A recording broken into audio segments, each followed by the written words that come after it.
National Snaffle Bit Association was established in 1982 by a group of horsemen who were concerned about several trends in Western pleasure classes. One was in the way of going. The pleasure horse's style was becoming more and more inhibited and artificial.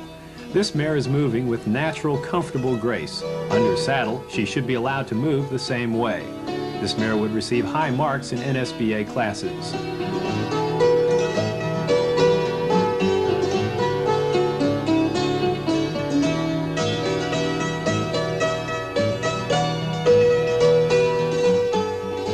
The pioneers who founded NSBA were concerned with more than the trend toward artificial movement.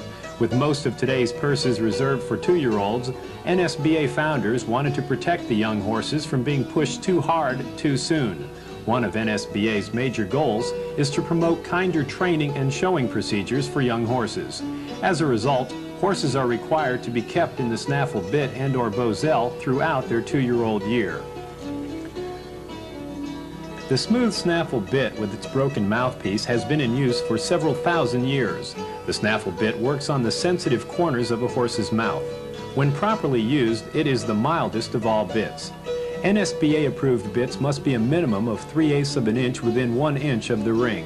This is measured by fitting the gauge on the mouthpiece and sliding it toward the ring. If the diameter of the mouthpiece stops the gauge before it makes solid contact with the ring, the bit is acceptable. The official NSBA handbook details the types of bits approved by the association. Bosels of braided leather are also acceptable. The bosel should be no larger than 3/4 of an inch at the cheek and have at least a minimum of 1 finger space, approximately 3/4 of an inch, between the bosel and the nose. NSBA classes are two-handed classes, and standard split reins, leather or woven, are mandatory.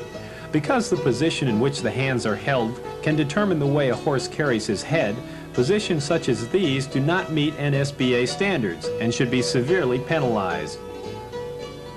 Here is the proper way to hold the reins.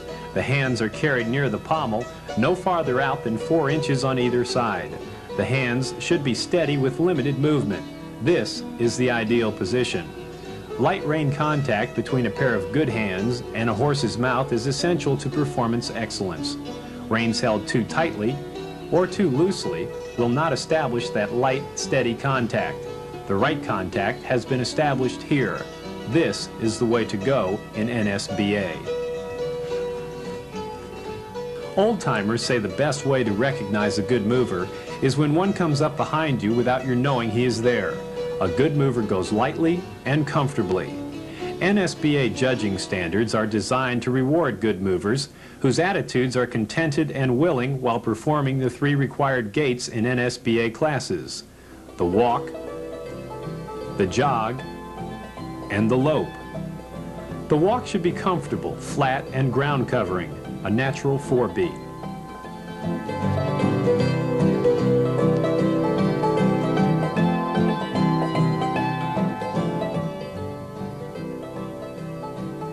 The jog is a diagonal gait with a smooth 2-beat. It should be soft, relaxed, quiet, and ground covering.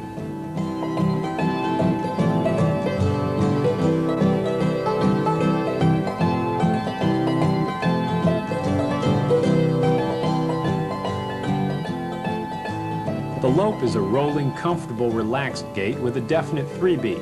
When you watch a horse in a good lope, the hock action makes it seem as if both hind feet are coming down at the same time, but the foot off the lead strikes the ground first.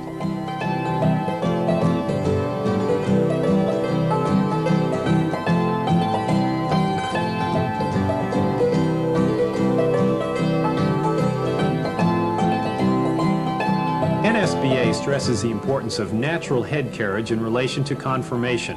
That position is usually approaching the perpendicular. It creates free play of muscles along the horse's spine that engages his hind quarters in the proper manner, allowing him maximum efficiency in performing the gaits. NSBA is dedicated to the pleasure class and expects it to be a pleasure for the horse as well as the rider. All of these horses are displaying an easygoing willingness to cooperate. They are contented in their jobs, and that is reflected in their attitude from head to tail. Horses are asked to go in both directions in NSBA classes. Reverses may be called at the walk or the jog, and they must be away from the rail toward the center of the ring. They should be performed gracefully and without reluctance.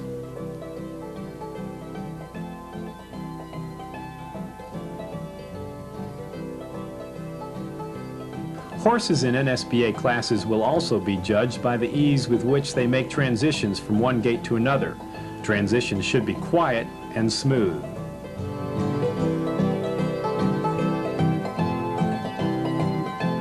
The back is required in NSBA classes, although judges can, at their discretion, ask for it only from the finalists. Horses should back calmly on command in a straight line, without any head tossing, jawing, or delay. In the course of performing, a horse will not be penalized for passing or being passed, as long as the horse is performing the gait properly. Each pleasure horse is an individual, and his size and conformation determine the length of stride. If his natural way of going is inhibited, he cannot perform correctly.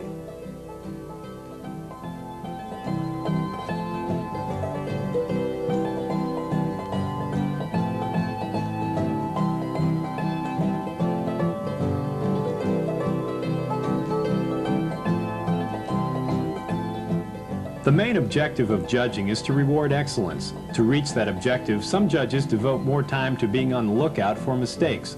But concentration on the negative often allows the positive to pass without recognition. NSBA expects its judges to take the positive approach. We want men and women who will go into the ring prepared to devote their attention to searching for the excellence only a good mover can deliver.